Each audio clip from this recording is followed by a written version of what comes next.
हवामानातील बदलांचा कोकणातील कापूस उत्पादनावर विपरीत परिणाम झालाय. अपेक्षित थंडी न पडल्याने पहिल्या बहरातील मोहर गळून पडल्याने हापूसच्या लागवडीवर परिणाम झालाय. त्यामुळे गव्हा 30 ते 40% उत्पादनाची अपेक्षा बागायतदार व्यक्त करत आहेत. परिणामी पाडव्याच्या तोंडावर दरात दुपटीने वाढ झाली आहे.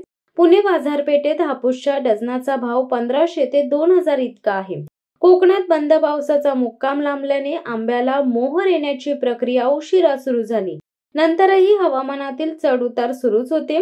उष्णता वाढल्याने फळगळती झाली आहे. काही ठिकाणी कीड रोगांचा प्रादुर्भाव झालाय. त्यामुळे आंब्याच्या उत्पादनात मोठी घट झाली आहे.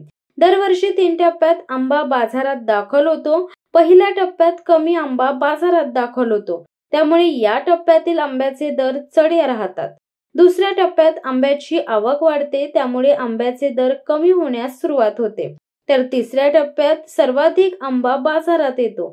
त्यामुळे हा आंबा सर्वसामान्यांच्या आवाक्यात असतो. मात्र यंदा पहिल्या टप्प्यातील आंबा 1 महिना उशिरा दाखल झालाय. यावर्षी आंब्याच्या उत्पादनाचा जर विचार केला तर यावर्षी आंब्याचं उत्पादन सरासरीपेक्षा नक्कीच कमी आहे. आणि गेल्या वर्षीच्या तुलनेत यावर्षीचा जो सुरुवातीचा हंगाम आहे तो थोडासा उशिरा सुरू झालेला आहे. उशिरा सुरू झाला म्हणण्यापेक्षा की यावर्षी सुरुवातीच्या काळात किंवा जो पूर्व हंगामी आंबा येतो तो आंबा फार कमी प्रमाणात येत होता. साधारण 15 मार्चपर्यंत मार्केटमध्ये जे आंब्याची आपण आवक बघितली तर कोकणातला आंबा हापूस आंब्याची आवक ही जेमतेम 3 ते 4000 पेट्यांची होती. आपला अलिबागचा आंबा सुद्धा यावर्षी साधारण फेब्रुवारीच्या दुसऱ्या आठवड्यापासून सुरू झालेला आहे. पण त्याचं प्रमाण खूप अत्यल्प आहे. गेल्या वर्षी आम्ही याच दरम्यान जेवढा आंबा पाठवत होतो त्याच्या 10% सुद्धा आंबा आम्ही यावर्षी मार्केटला पाठवत नाही आहोत. मात्र आता कोकणातल्या आंब्याची आवक मार्केटमध्ये सुरू झालेली आहे.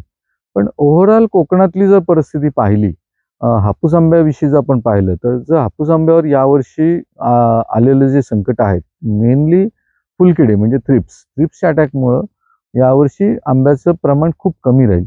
साधारण उत्पादन हे 30 ते 40% एवढंच राहील. आणि त्याच्यातही उत्पादन हे जास्त करून हे एप्रिल महिन्यात जास्त मिळेल. तो एप्रिलच्या अगोदर सुद्धा खूप कमी राहील आणि एप्रिलच्या नंतर सुद्धा खूप कमी प्रमाणात राहील. आणि जर आपण यावर्षी पाहिलं तर सुरुवातीच्या काळात मोहरच खूप कमी आला. मधल्या काळात थोडा परत मोहर आला आणि जो आपल्याला संक्रांतीच्या नंतर मोहर मिळाला पाहिजे होता तो मोहर मात्र आलेला नाही. तो जो मोहर आलाय तो डायरेक्टली फेब्रुवारी अखेरला आलेला आहे आणि तो उष्णतेच्या तडाख्यात सापडलेला आहे. त्याच्यामुळे त्याचेही सुद्धा आंबे काय मिळतील हे सांगू शकत नाही. आणि मिळाले तरी सुद्धा ते आंबे आपल्याला अगदी मे अखेरीस मिळतील. त्याच्यामुळे त्या आंब्याला सुद्धा वारा, वादळ किंवा पाऊस याचा धोका मात्र कायम राहतो. आतापर्यंत जर आपण मार्केटमध्ये अभ्यास केला तर हापूस आंब्याला बाजार हे चढेच राहिले, कारण आवकच खूप कमी होती. परंतु पाडव्यापर्यंत आवक थोडीशी वाढेल आणि दर हे नियंत्रणात येतील अशी अपेक्षा आहे. परंतु यावर्षी ओव्हरऑल उत्पादनाचा जर विचार केला तर उत्पादन हे 50%च्या वरती नक्की जाणार नाही. त्याच्यामुळे हापूस आंब्याचे दर हे यावर्षी शेतकऱ्याच्या दृष्टीने नक्कीच चांगले राहतील. खवय्याच्या दृष्टीने थोडेसे त्यांना ते महाग राहतील.